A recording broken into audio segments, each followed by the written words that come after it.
Yo. Lipat natin mo to. Saan? Saan nilipat? Doon tatawid ng tulay. Ngayon na? Babalik dito. Oo. Mataas ito. Wait, bago ang lahat, magpapakilala nga pala muna ako. Ako nga pala si V, yung dati nag-trending na may hawak ng MP na sinusumpaan na ngayon.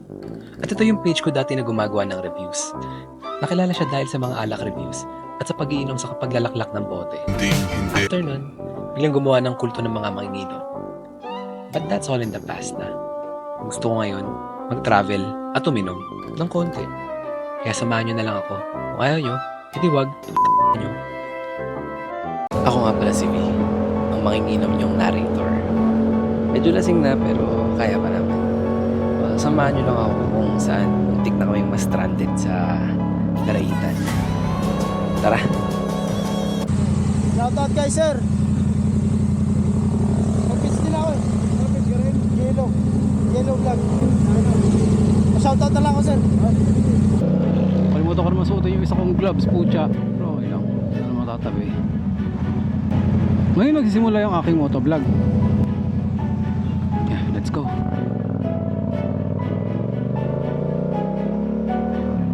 And now we're off. Pupunta ako dito sa Shell Boso kasi doon yung meetup namin. At ako kasi ayokong nalilate ako. Gusto ko lagi yung pinakamaaga nakakarating sa meetup. Usapan! Alas 10! Alas 10 umalis! Alas 10 umalis ang puta! Pero hindi ngayon.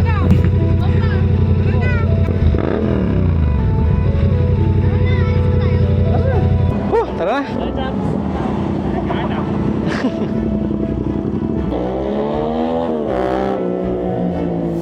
Hoy! Okay. I'm here with the gang. Ako lang yung nag-iisang high CC. Ay pa kasi bumili na ito eh.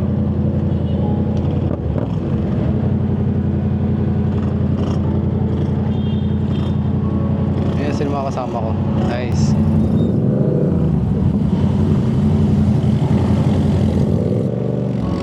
Anyways, meet the gang. Sila yung kasama ko ngayon pupunta ng Daraitan para mag-camping.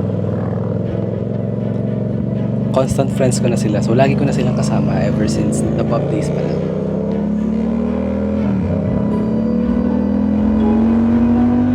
Salamat nga pala sa mga tropa ko na inantay ako dahil hindi ko makita yung susi ng motor. Eh, bilang pasasalamat, ginuhitan ko na lang sila.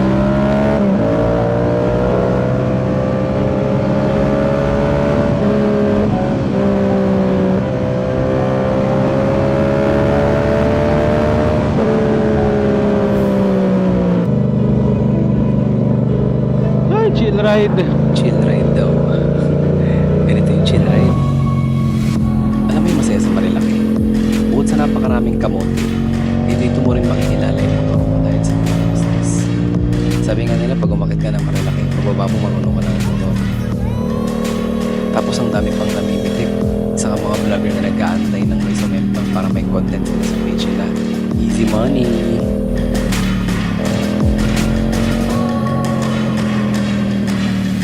Dahil medyo lumalakas yung ulan, nag-stop over muna kami saglit bago dumiretso sa Yeyes, sa Marilaki, kung saan kami mag-brunch. Mali ko lang dahil hindi ako nag-video, pero masarap yung corned beef silog nila, Delimundo yung gamit.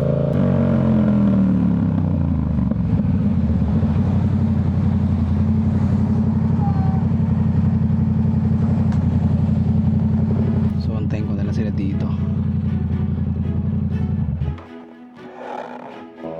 Ay, gusto ko lang umuwi. Pero kakayanin. May kailangan. Sila na ba ito? Next stop, Camp Padayon, sa Daraitan, Taraisan. Medyo mahirap yung pagpunta sa campsite dahil medyo maputik, tapos maulan pa nung pumunta kami. Pero dahil malapit na siya sa Tinipak River, well, expected na rin naman. Well, actually hindi kasi first time ko lang makapunta doon.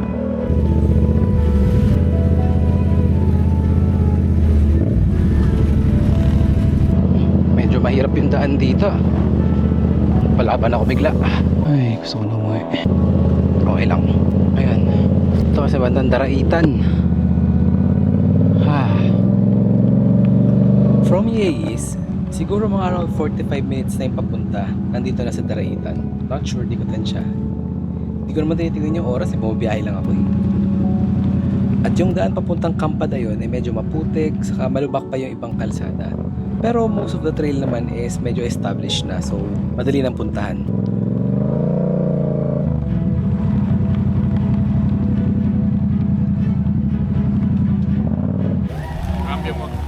Welcome to Campadayon.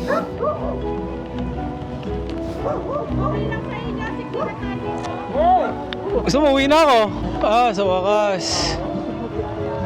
Grabe yung... Dapat adventure pa na pinili mo din. Dapat nag-150 ka na eh. Hindi ako basa ah.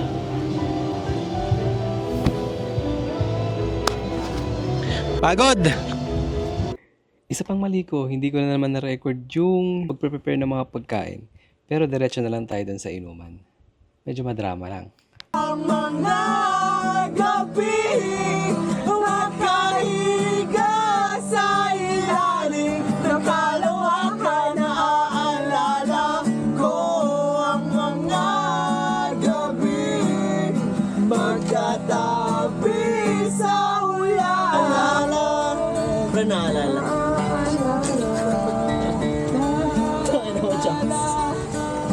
Tingin ako ng mga may dito.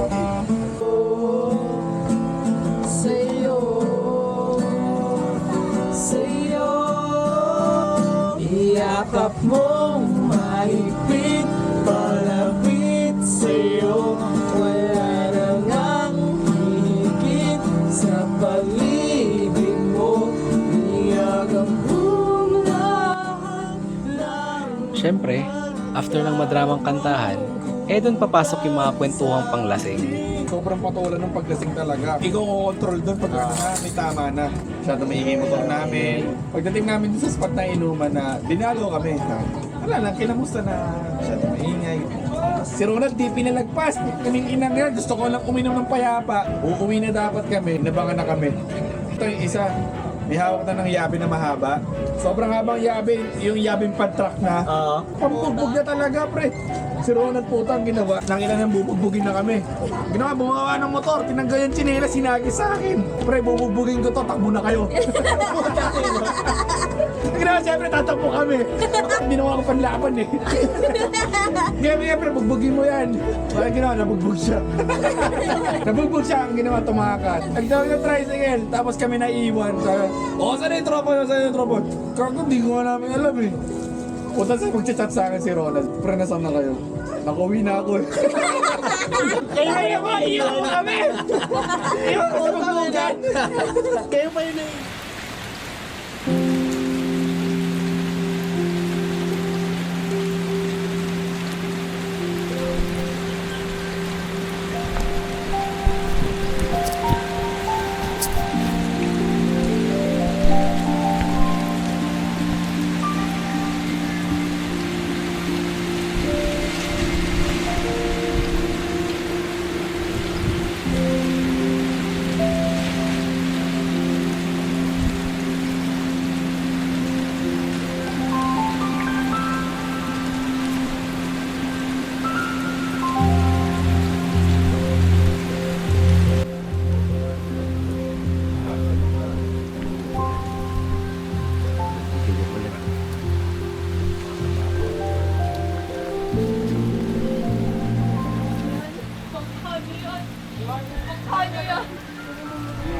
Yo, Ay, nag-video saan? ako. Saan mo nag-video?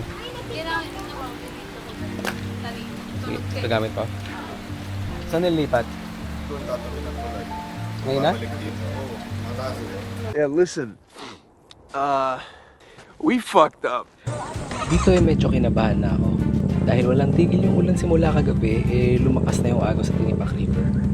Dito, medyo dumudulas na ako. Halata naman nag-i-struggle ako, di ba? Lahat ng mga sasakyan ng motor sa kabilang tulay, pinapatawid na ulit. Para kung sakaling umapaw yung tubig sa Tinipak River, mas madaling makakaalis. Pwede naman daw ibalasa yung motor, pero iba pa rin talaga pag safe eh. Nagpisa lang ulit ako ng basang damit dahil wala rin naman. Babasa din naman kami ng ulan. Ito unforgettable moment. Kakakuha ko lang ng big bag ng nakarami. Tapos ginamit ko agad siyang bangka.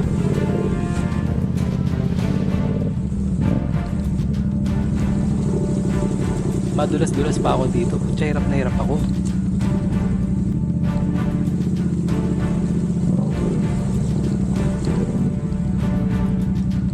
Sinaras mo na ulog.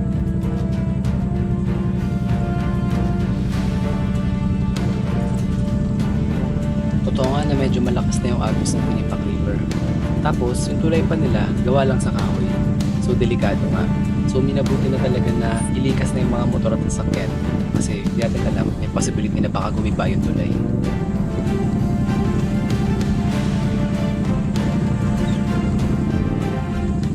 Nag-park na lang ulit kami sa may pinakamataas na lugar. Diyan ka na lang, babe. Oo.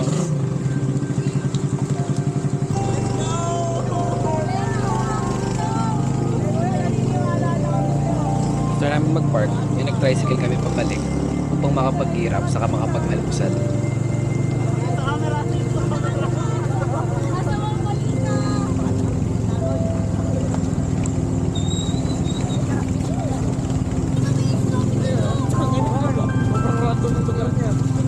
Wala kayo sa tropa ko. Bumabagyo na pero ice coffee pa rin ang hanap.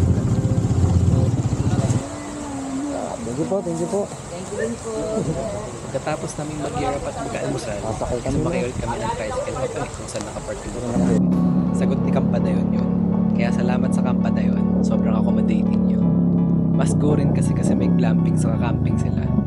Sa case namin, camping talaga kami pero naging glamping dahil sobrang lakas ng ulan. Pero kompleto sila doon. May Starlink Wi-Fi, may mga lutuan na available at may rice cooker pa. Sobrang kompleto na. Umuwi na rin kami pagkatapos at nagkanya-kanya na. Pero in reality, nauna talaga ako. Siyempre, nung pauwi na, wala na pumipitik sa Marilaki kahit Sunday. Lakas nyo naman. May bagyo na nun, pipitik pa kayo. So, kung natapos itong video na to, solid nyo. Hindi pa naman kayo militero sa laban. Passion project ko talaga to. So, kung tinapos itong video na to, sinuportahan nyo na rin yung passion ko. Next time na yung alak content. Okay, yun lang. Salamat ulit. Peace. DKMP out.